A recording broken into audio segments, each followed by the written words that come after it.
It says a word like character, okay? And then it has just a great quote, and you read it and I'm like, all right, yes, I'm gonna have character today. That sounds good. Or integrity, okay? And you read it and it's like, yeah, right on. Well, someone started this spoof off of that and they called them demotivators, okay? One of them was like, it said something like loneliness, okay, and then you read the quote, and it said, when you think you're lonely, you probably are. Very, very lonely, right? But another one of it was, it was something like, warning, when the purpose of your life is only to serve as an example for others not to follow. And you read this, it's like, oh man! We read their example, and it's a bad example. And it's written down so that we would not follow it. Some of the things that they did, they went through they were delivered from Egypt through the parting of the sea, and you would just think, wow, if I had experienced that, man, I would just be the bravest warrior against sin and temptation in the whole world. But what did they do? They feared the absence of Moses when he was on the mountain for too long, and they used it as an opportunity to sin. They rose up in idolatry, drunkenness, and when it says they rose up to play, it's a euphemism for sexual immorality. I mean, we're not talking a long time after coming through this amazing deliverance before they used their opportunity for sin. Two more things, at least. One, that they grumbled at the scarcity of food, and in the wilderness, they were bitten by snakes. And then it talks about them grumbling again, and they were destroyed by the destroyer. Okay, so here's the point. The Israelites had such an opportunity, experiencing a redemption, something like what we experience, and yet they used it for sin. And why? Because of pride. And pride working itself out in lack of self-control. So let's look at just these last two verses specifically. The warning in verse 12 is, therefore, so because I just said this, because they fell, and they experienced something like you, therefore, let anyone who thinks that he stands take heed lest he fall. But what does pride do for sin and temptation? You know, pride it's a massive advantage for the enemy. It's like giving him an upper hand in temptation. It sends a signal, you think about this, it sends a signal that all my faculties, we're not on the same page. We're not united. There's something about me that likes more about what you're offering than not. I'm already leaning towards giving it. Pride is a leaning towards temptation and sin. And it makes you more committed to your liberty than careful to embrace self-control. I'll skip some things here, but there's a whole book written by a Puritan named John Owen on sin and temptation. It's called On the Mortification of Sin. And here's maybe a synopsis, 4 things that he has to say so that we could just be a little bit wiser in terms of temptation. The first thing is that temptation links to something that is already inside of you. You just think about if I was in battle and was part of a walled city, okay, or just part in some kind of war, it would be like this idea that there are residents in this walled city that are actually spies for the enemy. they actually would like to see this city fall. And they're working for your destruction.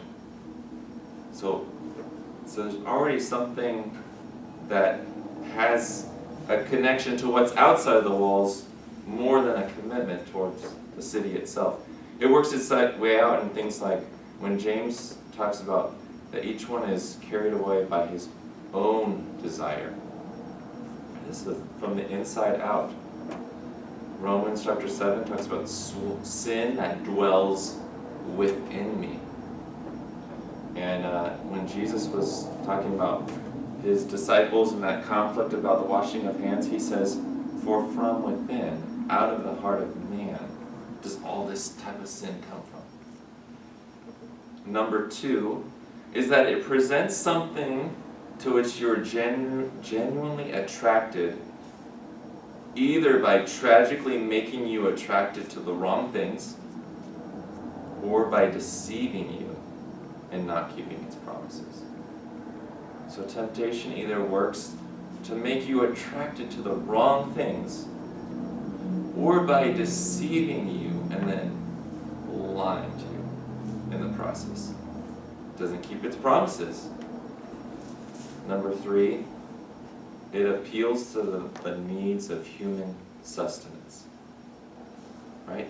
It takes into account that we are human, that we are of the flesh, which means that we have need.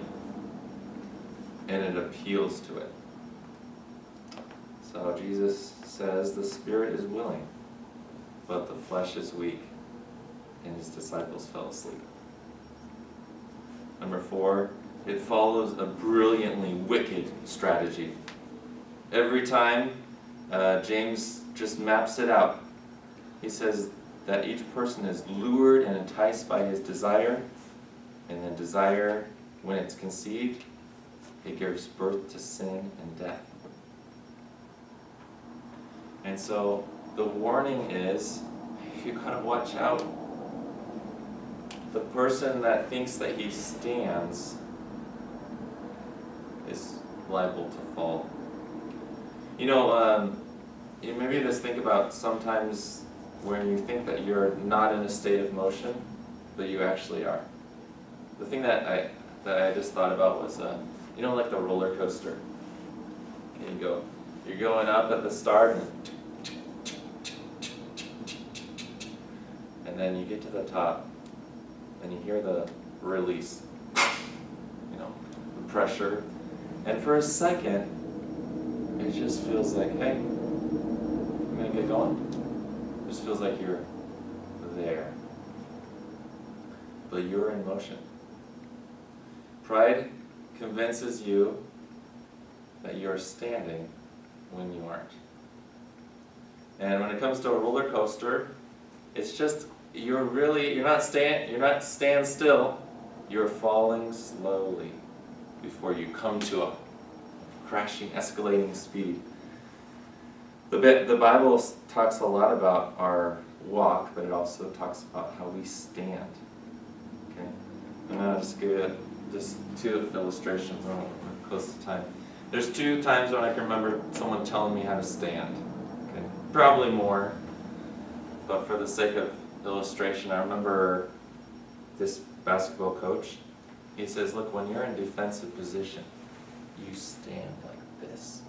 Okay, so one is trying to knock the ball out of their hand, and one is guarding the pass. Okay, that's kind of like surfboarding too. The other was I worked with a security group for a while, and it was something like this, with your hand kind of right here. Okay, so the idea is I'm planted firm, and you don't know what I have in my backhand. I don't have anything, right? But you don't know that, okay? And so it's a position of power. But the thing that they both have in common is the widening of the stance. Right? I am standing on purpose. And I'm not going to be pushed over And when it comes to our standing as Christians, we stand by faith, we stand firm in our convictions about God's Word and what it says. We stand with spiritual armor. We stand according to our conscience and God's strength. We stand firm in liberty when it comes to legalism. But we stand strong as we stand against pride and with humility. And I'll just say, let's look at this last verse. But that whole warning causes us to be watchful. Watchful and ready to pursue God's way of escape. So there's 4 things about verse 13. Looking at it really quickly again. What does it say? No temptation has overtaken you that is not common to man. God is faithful, and He will not let you be tempted beyond your ability. But with the temptation, He will also provide the way of escape, that you may be able to endure it. So here's number 1, 4 things. 1, there are no supernatural temptations, only human ones. So that means that in your life, that you will never face a temptation that is not in the category of human. Okay. Here's the encouragement about it. You will never face a temptation that cannot be beat. Never. But here's maybe the reflection. Every time that you have been beat and sinned by temptation, it was a battle that it was yours to win. And you lost. Why?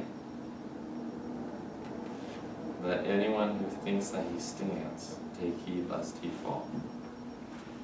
Number 2, but God is faithful in the midst of temptation to provide a way not to fall.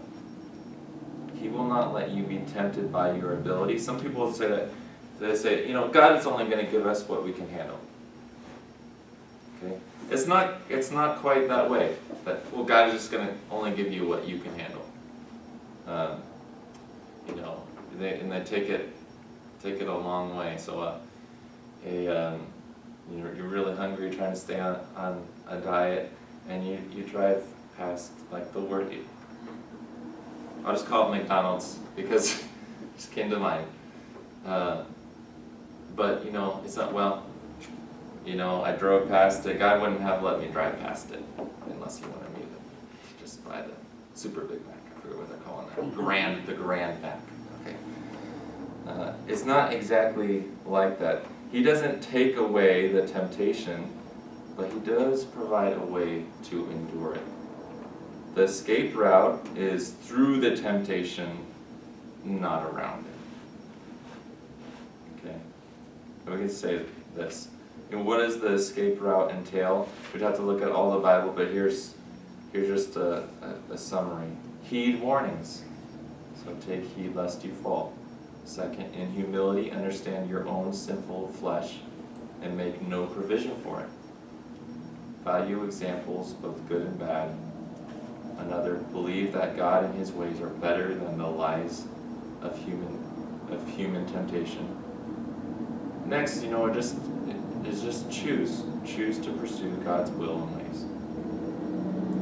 Enjoy and remember a greater satisfaction, and last, hope for a future reward.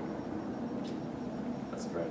Father, thank You just maybe for our time of remembering some of these fundamentals of the Christian life when it comes to sin and temptation, that we would heed the warning to take heed that we stand lest we fall.